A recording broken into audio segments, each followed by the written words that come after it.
অঘ্রাণ মাসের ক্ষেত্রলক্ষ্মীর ব্রতকথা আজ আমরা শুনব। এক দেশে এক গরিব ব্রাহ্মণ ছিল। সে হঠাৎ মারা যায়। ব্রাহ্মণী তখন তার ছোট্ট 5 বছরের ছেলেটিকে নিয়ে ভাইয়ের কাছে এলো। ব্রাহ্মণীকে তার ছেলের সঙ্গে আসতে দেখে তার ভাজ অর্থাৎ বৌদি দাসীকে জবাব দিলেন। তার ননদকে দিয়ে দাসীর সব কাজ করাতে লাগলো।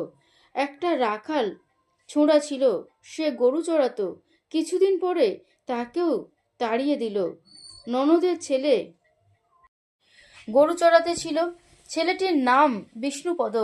এমনি দুঃখ কষ্ট বিষ্ণু ও তার মা দিন রাত প্রাণপাত করে সংসারে ঝাঁট ছড়া, রান্নাবান্না, গোয়াল পরিষ্কার করা, ঘুঁটে দেওয়া, বাসন মাজা সবই করত। ক্রমে বিষ্ণু বড় হলো। তখন একদিন তার মামা বিষ্ণু মামির সঙ্গে পরামর্শ করে বললে, ওরে বিষ্টে, বয়স তো হচ্ছে, বসে বসে খেলে হবে না, এবার থেকে চাষ করতে হবে, বুঝলি? ভাত অমনি আসে না। বিষ্ণু বললে, মামা যা বলবে তাই করব, তুমি ভিন্ন, আমাদের তো আর কেউ নেই। মামা সেই দিন গরু আর নাঙল কিনে দিলে। বিষ্ণু মাকে বলে চাষ করতে গেল। বিষ্ণুর আর কষ্টের সীমা নেই। সমস্ত দিন রোদ বৃষ্টি মাথায় করে মাঠে কোদাল পাড়ে, ঘাস কাটে, লাঙল দেয়। তারপর যখন ক্লান্ত হয়ে বাড়ি আসে, তার শুকনো মুখ দেখলে অতি বড় শত্রুও প্রাণে মায়া হয়। বিষ্ণুর মা ছেলেকে দেখে সেই কষ্ট সইতে পারত না। বিষ্ণুর মামি বিষ্ণুকে আধ পেটা খেতে দিত, কোনো দিন তরকারিও দিত না, খানিকটা নুন দিত। বিষ্ণুর কষ্টের তার মা কেবল কাঁদত, আর এক মনে ছেলের জন্য সেই অনাথের নাথ দীন বন্ধুকে ডাকত। সকাল হতেই রোদ উঠবার আগেই বিষ্ণু ছাগল গরু নিয়ে নাঙল কাঁধে করে নিয়ে মাঠে যায়, আর সেই সন্ধ্যার সময় আসে।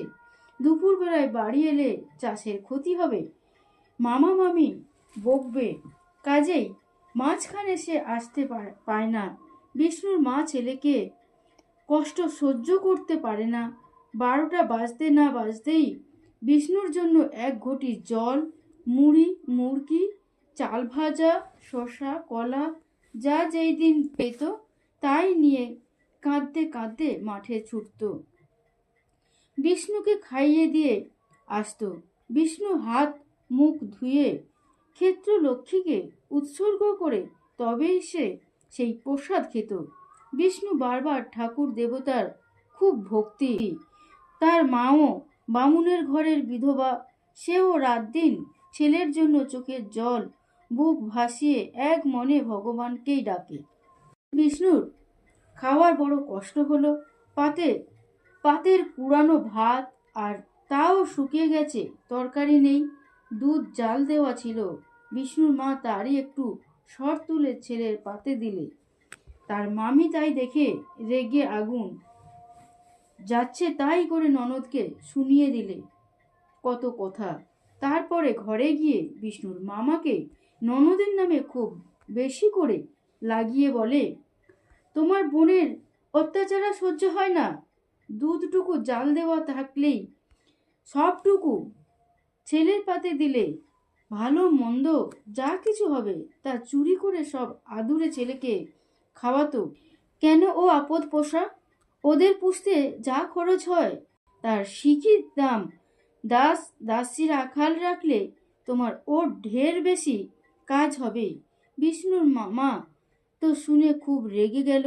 বিষ্ণুকে ডেকে বলল, তুমি কাজে বোনকে বললে তুমি সংসারে কোনো কাজে হাত দিও না, আজ থেকে তোমাদের অন্য আর এখানে হবে না। সেই দিন একে অগ্রহায়ণ মাস, তাতে শুক্লপক্ষের বৃহস্পতিবার।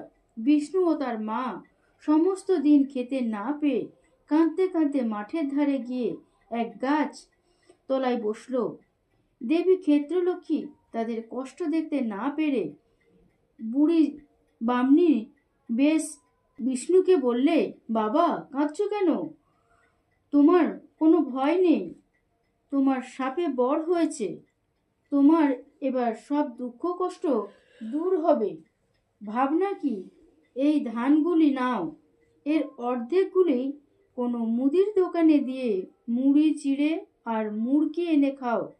আর ওই যে দূরের মাঠের পাশে জলার ধারে একটা কুঁড়ে ঘর আছে, ওইখানে মা পয়ে আজ রাতের মতো শো।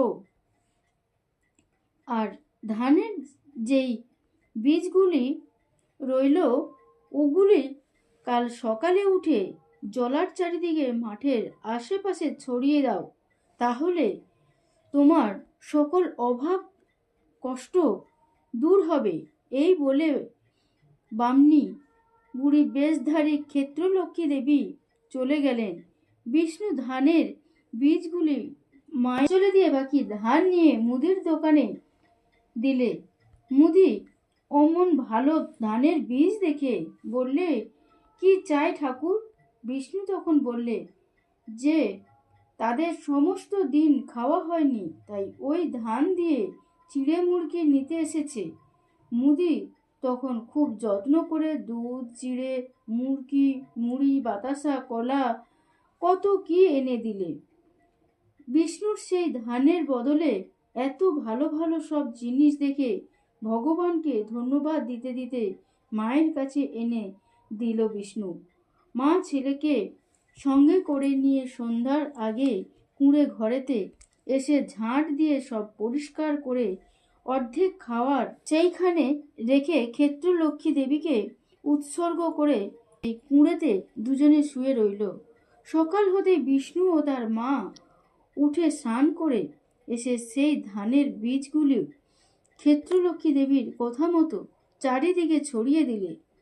তারপর বাকি খাওয়ারগুলো অর্ধেক রেখে অর্ধেক ক্ষেত্রলক্ষ্মী দেবীকে উৎসর্গ করে সেই প্রসাদ মায়ে পয়ে খুব। তার পরদিন সকালে উঠে দেখে যে চারিদিকে ধানের বড় বড় গাছ, ক্ষেত ভরে উঠেছে, আর সেই সব গাছে সোনার ধান ফলেছে।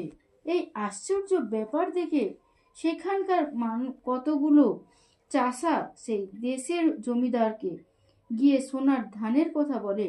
জমিদার তাই শুনে লোকজন নিয়ে ছুটে এসে দেখলেন যে সত্যি সোনার ধানই বটে। তারপর কুঁড়ে ঘরে বিষ্ণুকে দেখতে পেয়ে জিজ্ঞাসা করলেন। বিষ্ণু তাদের দুঃখ কষ্টের ব্যাপার সব বাপ মরবার পর থেকে গতকাল পর্যন্ত যা যা হয়েছে সব জানালো। জমিদার খুব আশ্চর্য হলেন। তখন বিষ্ণু ও তার মাকে খুব যত্ন করে নিজের বাড়িতে নিয়ে এসে পইতে দিলেন, আর নিজের সুন্দরী মেয়ের সঙ্গে খুব ঘটা করে বিয়ে দিলেন। আর সোনার ধানের ক্ষেত যৌতুক স্বরূপ দিলেন। বিষ্ণু মা ছেলেকে নিয়ে সেই কুঁড়েতে ফিরে এলো। বিষ্ণু তখন শ্বশুরের কিষানদের নিয়ে সোনার ধান কেটে কুঁড়েতে রাখলে। কত বাজারে বেচে এলো, তাতে অনেক টাকা পেল।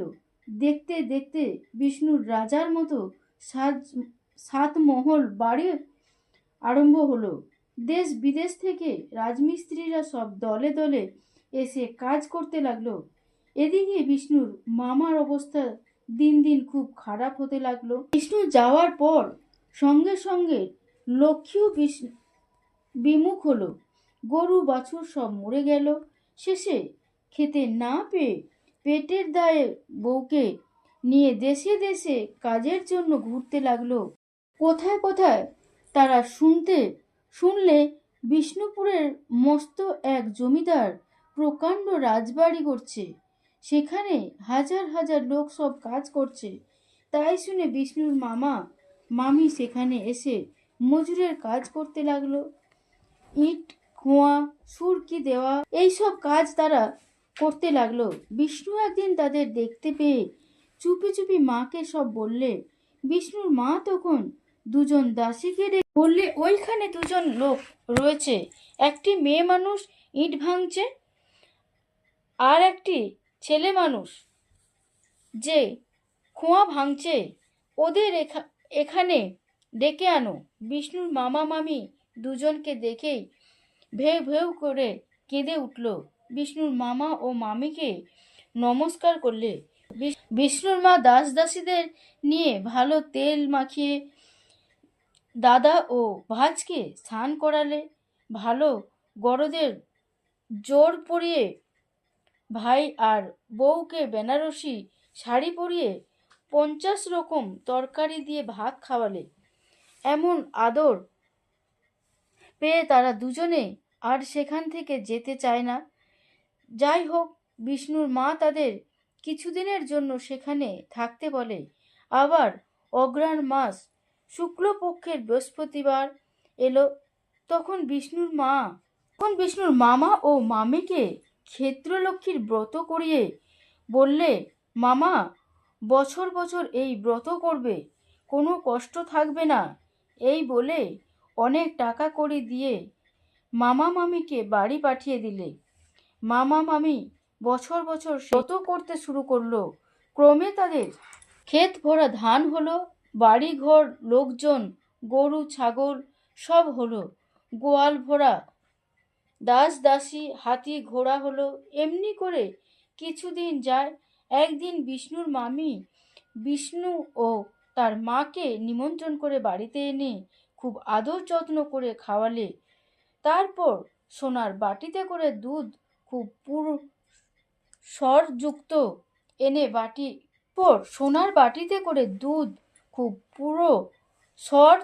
এনে বাটি মামি বিষ্ণুর মুখের কাছে ধরে বললে, এইটুকু খাও বাবা। বিষ্ণু মামিকে বেশ দু কথা বললে আর আঁতে একটু ব্যথা দিয়ে দুধ খেলে। বিষ্ণুর ঐশ্বর্য ও ধন দৌলত, বিষ্ণুর সম্পত্তি এত যে তখন বিষ্ণুপদ মস্ত একজন রাজা হলেন। কিন্তু এত ঐশ্বর্য বিষ্ণু তার মামা মামিদের নিয়ে প্রতি বছর খুব ধুমধাম করে ক্ষেত্রলক্ষ্মীর ব্রত পালন করে, অর্থাৎ ক্ষেত্রলক্ষ্মীর পূজা করা ছাড়েনি। সেই দেখে চারিদিকে ক্ষেত্রলক্ষ্মীর প্রচার হলো।